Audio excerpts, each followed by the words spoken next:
এটা হচ্ছে কালিম পাখি। সুন্দর এই পাখিটি কিন্তু আমাদের বাংলাদেশি পাখি। এই পাখিগুলো সাধারণত মুরগির মতো, মুরগির সাথেও লালন পালন করা যায়।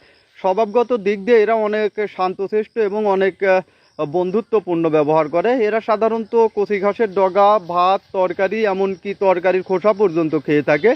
এদের খাদ্যে তেমন বাছবিচারি নাই বললেই চলে, একেবারেই মুরগির মতো।